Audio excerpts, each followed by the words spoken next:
Every day, teens and young people do amazing things on our services. They use our apps to create new things, express themselves, explore the world around them, and feel more connected to the people they care about. Overall, teens tell us that this is a positive part of their lives. But some face challenges online, so we work hard to provide parents and teens support and controls to reduce potential harms. Being a parent is one of the hardest jobs in the world. Technology gives us new ways to communicate with our kids and feel connected to their lives, but it can also make parenting more complicated. And it's important to me that our services are positive for everyone who uses them. We are on the side of parents everywhere working hard to raise their kids. Over the last 8 years, we've built more than 30 different tools, resources, and features that parents can set time limits for their teens using our apps, see who they're following, or if they report someone for bullying. For teens, we've added nudges that remind them when they've been using Instagram for a while or if it's getting late and they should go to sleep, as well as ways to hide words or people without those people finding out. We put special restrictions on teen accounts on Instagram. By default, accounts for under 16s are set to private, have the most restrictive content settings, and can't be messaged by adults that they don't follow or people they aren't connected to. With so much of our lives spent on mobile devices and social media, it's important to look into the effects on teen mental health and well-being. I take this very seriously.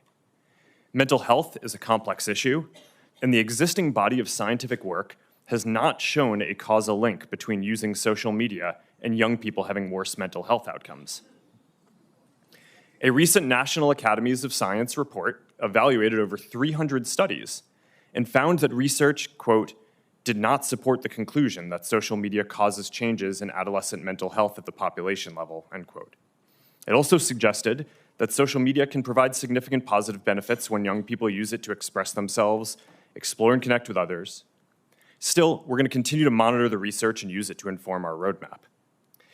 Keeping young people safe online has been a challenge since the internet began, and as criminals evolve their tactics, we have to evolve our defenses too.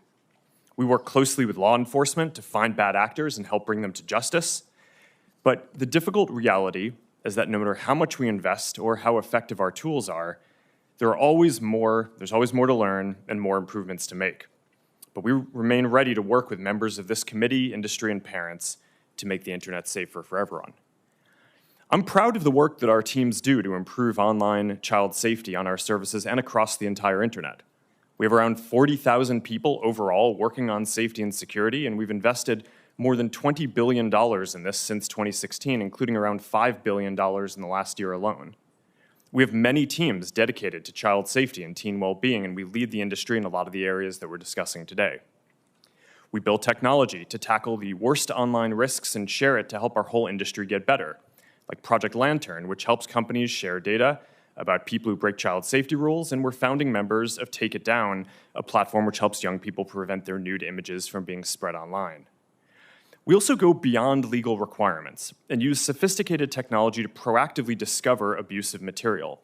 And as a result, we find and report more inappropriate content than anyone else in the industry.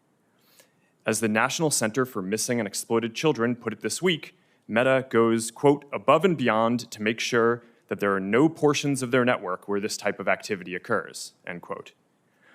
I hope we can have a substantive discussion today that drives improvements across the industry, including legislation that delivers what parents say they want, a clear system for age verification and control over what apps their kids are using. 3 out of 4 parents want App Store age verification, and 4 out of 5 want parental approval of whenever teens download apps. We support this. Parents should have the final say on what apps are appropriate for their children and shouldn't have to upload their ID every time. That's what app stores are for. We also support setting industry standards on age-appropriate content and limiting signals for advertising to teens to age and location and not behavior. At the end of the day, we want everyone who uses our services to have safe and positive experiences. Before I wrap up, I want to recognize the families who are here today who have lost a loved one or lived through some terrible things that no family should have to endure. These issues are important for every parent and every platform,